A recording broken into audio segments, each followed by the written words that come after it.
Caríssimos irmãos e irmãs, então hoje a igreja, nessa festa da padroeira, tem algumas leituras aqui que a gente já analisou outras vezes, mas é importante.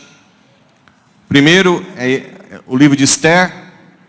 Esther é uma prefiguração de Maria, porque ela intercede por um povo que depois é salvo, né? Vocês sabem que ela foi escolhida para mudar o rei de Ideia. O rei tinha já decidido perseguir os judeus. Então essa atitude de Esther é uma prefiguração de Maria, que participa da corredenção de Cristo, de nos salvar para a vida eterna. Por isso que Maria é corredentora. Maria é aquela que ajuda o seu filho na salvação.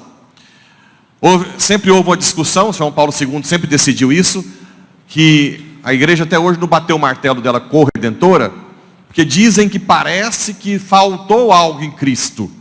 Mas não é isso. A missão de Cristo era 100% plena. Mas Ele quis que ela fosse primordial. Por exemplo, a nossa salvação, a ponte, ela é na humanidade de Cristo. É Cristo humano que une o divino ao humano, não é? E quem deu o humano? Quem quis Deus que desse o humano a Cristo? Deus, Maria. A parte humana, né, de Cristo vem de Maria. Então é lógico, se é o corpo de Cristo que Deus usa para unir céu e terra e religar o povo a Deus, claro que Maria tem uma função primordial, porque o corpo foi gerado nela, tanto é que ela é mãe de Deus. Entende? Isso não quer dizer que diminua a eficácia da redenção de Cristo.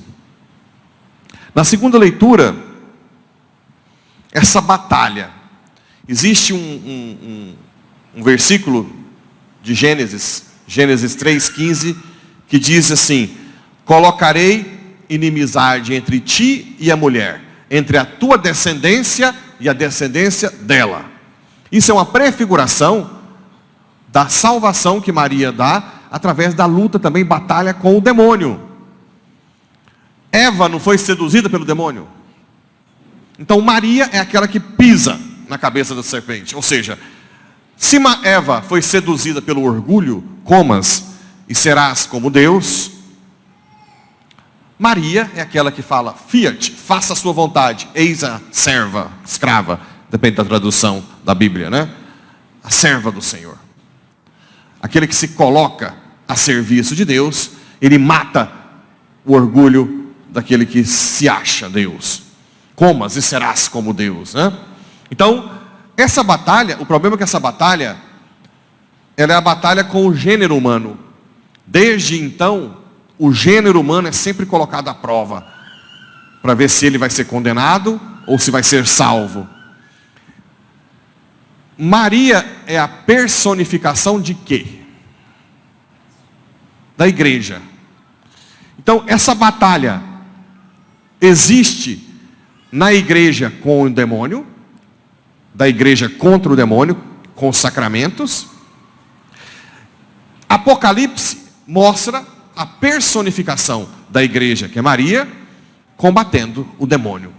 Entende? Consegue fazer uma ligação do que a igreja faz espiritualmente, e Maria como personificação da igreja, que batalha com o demônio. Existe uma batalha contínua com o demônio. Hoje, nesses últimos dias, então, a gente está vendo isso. Quanto mais você mexe, né, mais o demônio irrita. Se você está em pecado, ou você é alguém que é isentão, que não entra em nenhum tipo de... ele te deixa quieto. Só que você pode perder sua alma. E assim mesmo chega um momento que você vai sofrer. E aí você não vai ter os dons do Espírito Santo. Então, não querendo ou não querendo, nós estamos em batalha. Se você combate você tem chance de salvar mais rápido você e sua família. Se você não combate, não existe banho-maria na vida espiritual. Eu não quero entrar nessas polêmicas, eu não quero entrar nessa questão, eu vou ali na igreja para me sentir bem, pronto. Isso não existe. Porque o demônio não deixa que isso aconteça. O demônio está sempre querendo. Então, por exemplo, ele pode entrar no seu marido, na sua esposa, se você não está combatendo, e levar ao adultério. O seu filho a casar com alguém que vai se rebelar contra você, ou usar droga, ou ele pode induzir alguém a assassinar, ao ódio, vingança. Tem brigas pequenas que se transformam em morte. Ali tem um combate que, se alguém está combatendo, evita mal maior. Claro que aquilo que a gente tem que avaliar, não é que nunca vai acontecer isso com os santos. Muitos santos foram mártires. Só que quando é o santo, é diferente. Acontece geralmente na plenitude da santidade do santo e de uma forma que Deus vai tirar um bem maior do martírio, um testemunho maior, não por besteiras, né? Então é importante entender também que nós não estamos nesse mundo para ficar isentos do mal físico. Nós temos que lutar contra o mal moral. O mal físico é inevitável. Agora, existem maus físicos fora de hora, devido a uma falta de combate espiritual.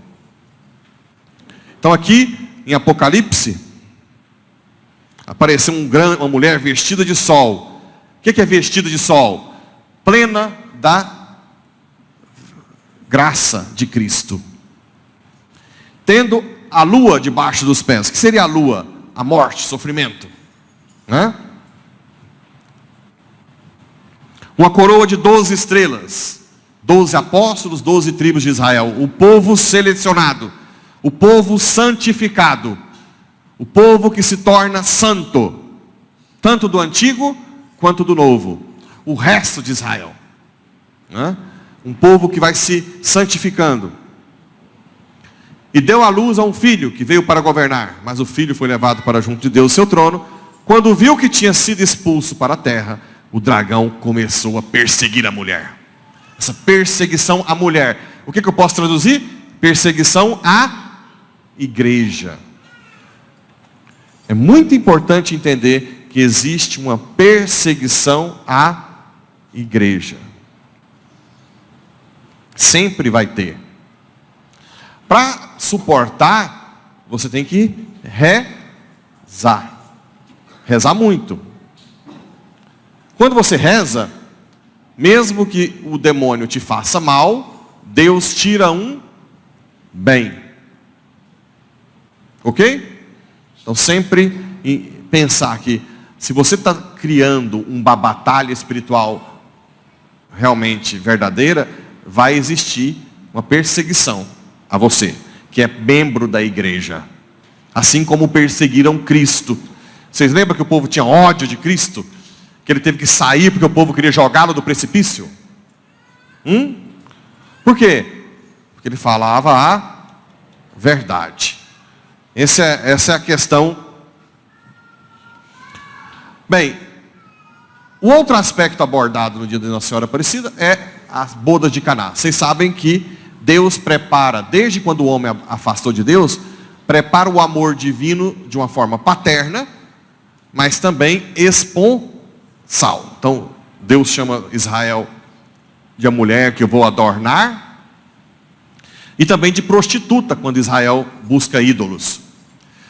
Prepara para o amor esponsal. Por isso que São João coloca como primeiro milagre as bodas de Caná, para dizer, o noivo que vai se esposar com a igreja, chegou. E por que acaba o vinho no casamento? O vinho é sinal de alegria.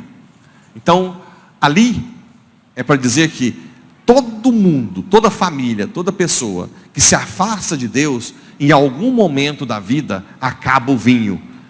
Acabar o vinho é acabar a alegria, acabar a motivação. Você pode ter todos os sonhos do mundo, mas quando você adquire, aquilo não preenche. Carro, casa, fazenda, tudo. Então acaba o vinho, você perde o gosto, né? Você perde o gosto, você não tem mais nada. Aí Maria é aquela que diz: acabou o vinho daquele fulano. Intercede. E Jesus antecipa um milagre e começa a fazer brotar graça e alegria de quem busca a ajuda de Maria, que intercede por quem acabou esse desejo de viver. Entendem ou não? Outra coisa, o beato Carlo Acutis, que nós celebramos hoje, como ele é beato, a sua celebração é mais local na Itália, mas como nós temos os jovens, foi um jovem normal, que não teve nada de extraordinário. A mãe dele deu muitas entrevistas, e ela gosta de enfatizar que o Carlo dela não tinha nada de extraordinário. Ele simplesmente era um jovem que buscava a verdade, que ia à missa todos os dias, comungava, rezava o terço, e era apaixonado, fascinado pela Eucaristia. Tanto é que ele fez uma pesquisa dos milagres eucarísticos, né? Todos os milagres eucarísticos do mundo. E uma das frases que a mãe dele conta, que para um jovem é muito bonita, ele dizia: mãe, nós somos mais privilegiados do que os apóstolos. E ela diz: por quê? Porque na época dos apóstolos, se Jesus estivesse em um lugar distante, ninguém poderia ter acesso a ele. Nós temos Jesus em cada igreja no sacrário. Entende? A nossa facilidade de ter acesso a Jesus, corpo, sangue, alma e divindade, é muito maior do que na época de Cristo. Mas o ápice da vida de Carlo Acutis foi que, com 15 anos, ele teve o câncer. Um câncer, acho que foi leucemia, fulminante. Quando ele teve o câncer, ele teve uma inspiração de oferecer o câncer pela igreja e pelo Papa. Tudo que ele fosse passar. E na verdade morreu rapidamente, poucos meses depois. Era um câncer muito agressivo, né? Muito agressivo. Bem,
a mãe diz: não tinha nenhum tipo de dom extraordinário, não tinha nada de extraordinário.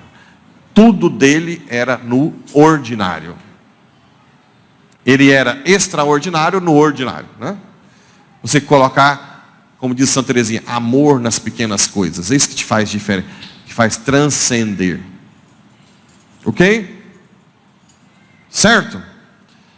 Então vamos pedir para que Carlo Acutis interceda por nós sempre, e que Nossa Senhora também, pelos jovens, e Nossa Senhora proteja o Brasil, como padroeira, de todo tipo de ideologia, de ações contra a fé imoral, e as crianças, as crianças são as maiores vítimas, junto com os idosos, né? Existem duas frentes na cultura da morte: o aborto e a eutanásia. O aborto, porque fere a imagem e semelhança de Deus de um inocente. A eutanásia, a imagem e semelhança de Deus num idoso. Só que tem uma coisa: a outra outro ataque do demônio ao idoso é porque o batizado tem o sacerdócio comum. Quando você tem o sacerdócio comum, você pode oferecer o sofrimento para Deus. E isso tem um poder salvífico extraordinário.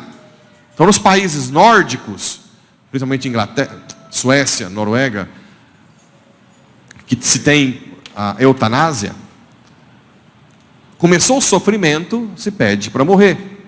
Só que eutanásia, vocês sabem que é uma decisão de aliviar a dor de alguém que sofre. Mas a decisão é médica também.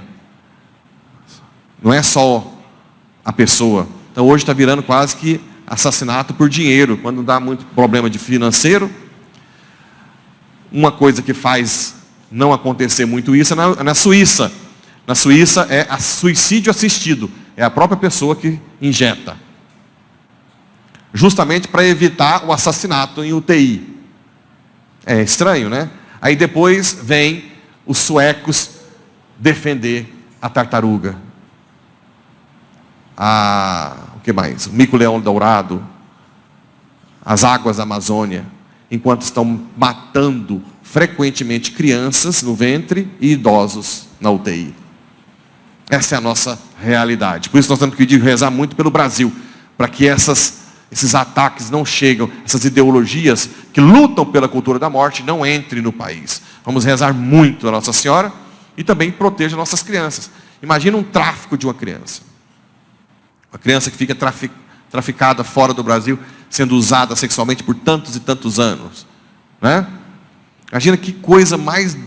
Como que o ser humano é capaz... E é uma indústria que gera bilhões de dólares.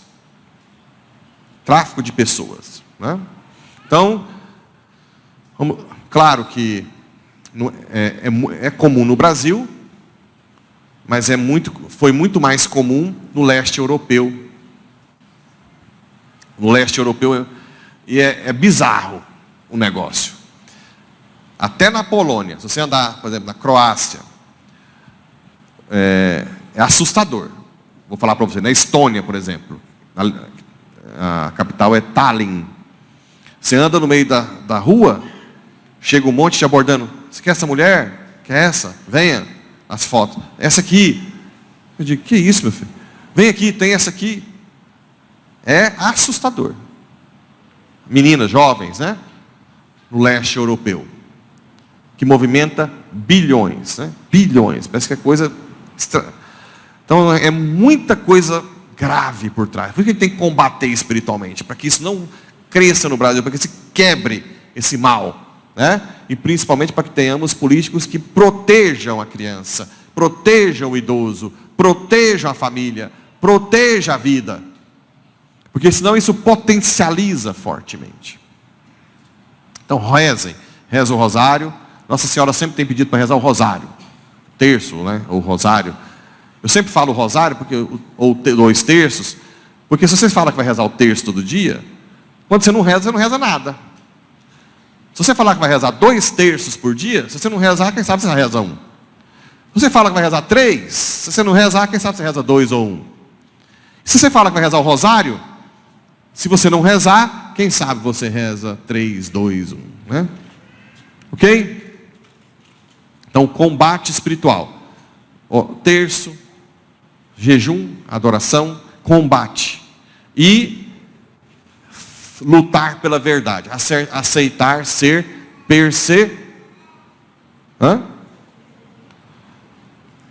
se alguém tem dúvida, eu posso ensinar depois. Inclusive, já aviso de antemão, que aquela calúnia que foi feita vai sair no Metrópolis essa semana, no Brasil inteiro. Certo? Pra vocês verem que uma mentira vai ser... Aí vocês entendem o que é entre bem e mal? Ou amanhã ou depois, segundo o bispo ligaram para ele. A nível nacional. Ok? É ruim ou bom? Bom. Né? Porque tudo que você, mesmo de calúnia que seja seja oferecido, Deus pode, né, tirar um bem. Ou não? Então vocês, da Paulo VI, vão ficar famosos de novo, como aqueles fiéis do padre que expulsa da igreja, de quem nunca pisou aqui dentro. Não é? Alguém que nunca pisou aqui, para quem está lá fora, é expulso daqui. Que venham perseguições, que venham calúnias. Venham. O importante é que nós não recuemos na verdade, e nem no combate espiritual. E podem vir coisas piores, né? Certo? Só que diz um grande santo, com cristão é difícil de mexer. Porque se você calunia, santifica. Se você mata, vira santo. Crê em Deus Pai,